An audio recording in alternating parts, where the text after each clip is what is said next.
switch? You know, in a way, yes, I didn't quite think about that. We've known each other for 25 years, but... Don't think about it. Okay, but I've also thought that a lot of the people at ILM, we've actually spent more time with each other than our mothers and fathers did combined. True. That kind of stuff, because this will be 40 years of ILM next June. Yeah. It'll be that long ago. Yeah. I'm also an ILM retiree. I retired a couple of years ago, so my trajectory was just perfect. I finished off with doing Sith and things like that.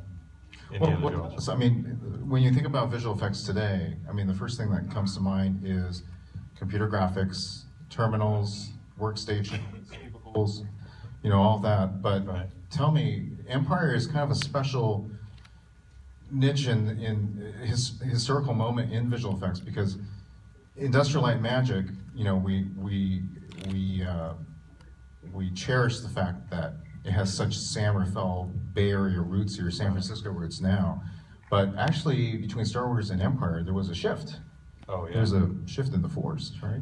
Yeah, about, I think 6 or 7, 8 of us were invited to come up and rebuild ILM up here. Mm-hmm. So it was quite a shift. Also, when you mentioned that, you know, mainly digital effects as people would think of these days with films like Star Wars or Transformers or anything like that.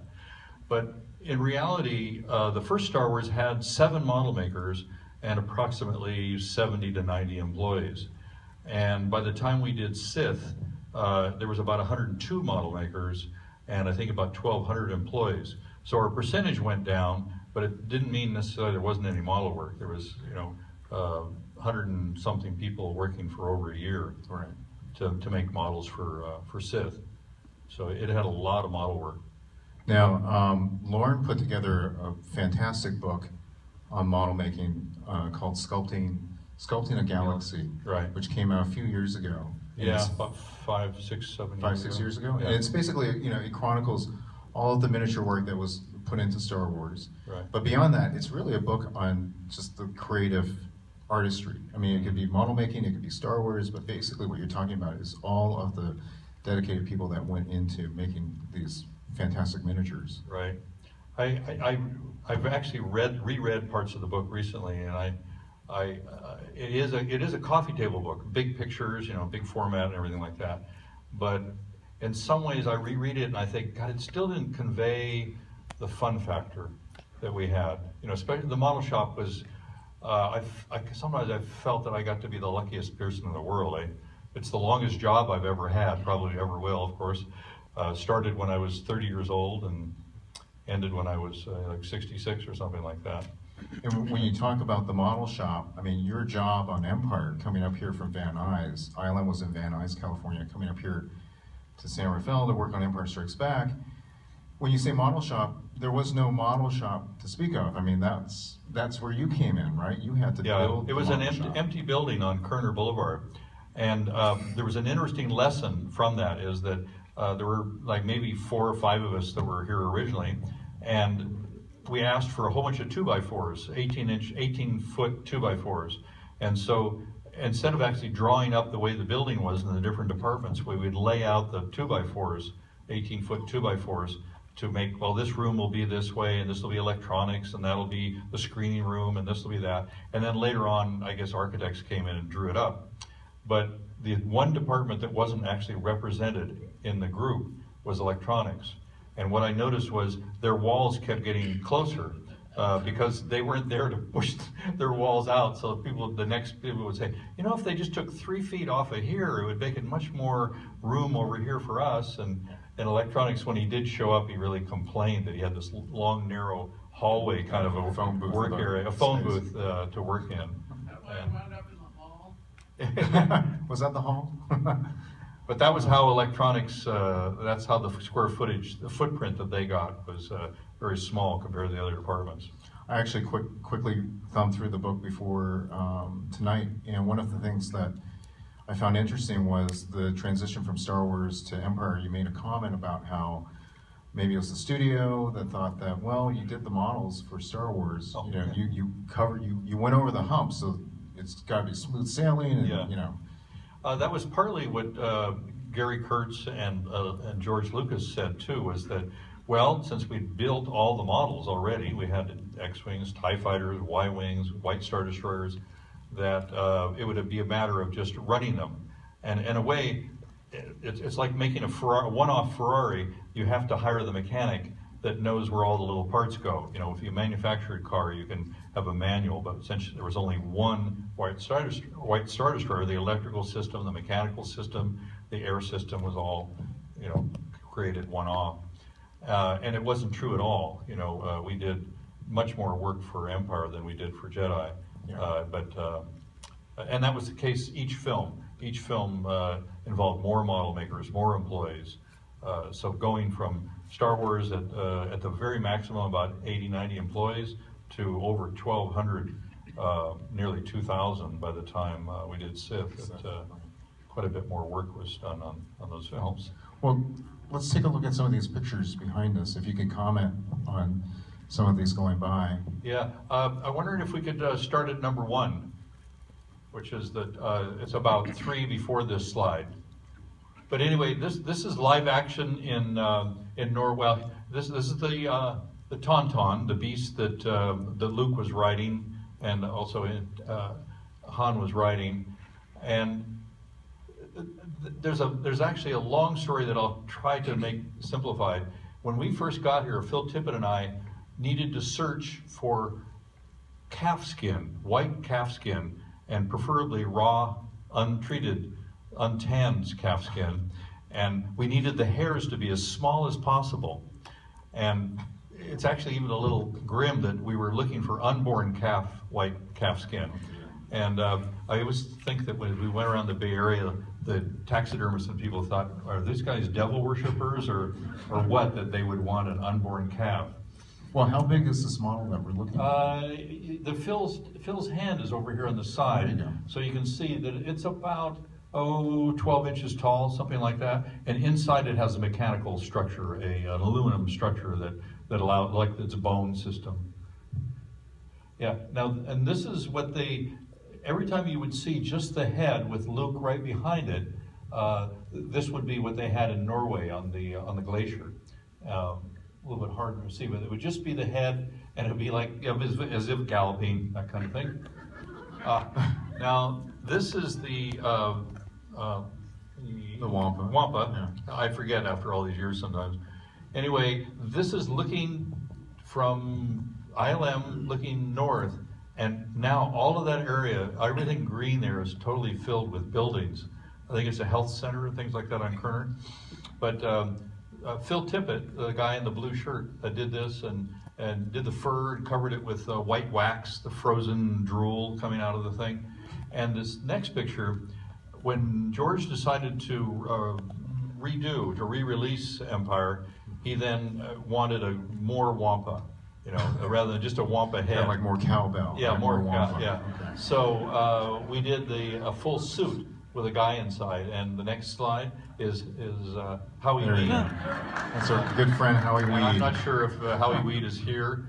Give a little yell, Howie, if you're here. Yeah. All right. Anyway, so this is a big cave that we made, and up the scale of the whole thing, and he wanted to be the person in the suit. I remember this. Yeah. Yeah. So this is a scene of the walkers, and in the foreground is about the 24-inch walker, and it's a smaller walker in the background, as I remember, on this one over here, to kind of force the perspective. One slide. Yeah, here I think is Phil Tippett hopping out of a trap door in the snow, and he has to manipulate the walker for every frame. 24 frames a second, so every frame he pops out and moves the walker just a little bit. So what is the snow? The snow is mainly baking soda, and you can get industrial baking soda at 3 different powder levels, and then we mix stuff called microballoons in with it. Hoth quality. Yeah, Hoth quality baking soda. And yeah, you'd have your little white rim around your nose, which is kind of a dangerous look in San Rafael in the 80s. We won't go into that. Yeah. So here, back one slide. Can you go back easily enough? Back. I don't know what the motion, yeah. So this was like a big hand puppet. And of course we had a photograph, we stuck a hand out so that you could see the scale. And it had a big, like a thing like this, and the jaw would close. This asteroid, there's a lot of kitty litter that was all littered all over the surface here. Next slide. So for the interior, what we had to do is we made a very big esophagus with large teeth, and I'm there carving a rib.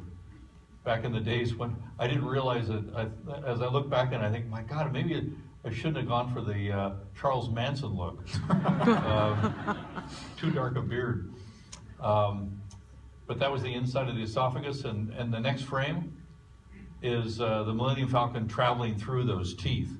And each of those teeth was about 7 inches tall, 8 inches tall, made of a real ivory kind of a material. Next. Oh.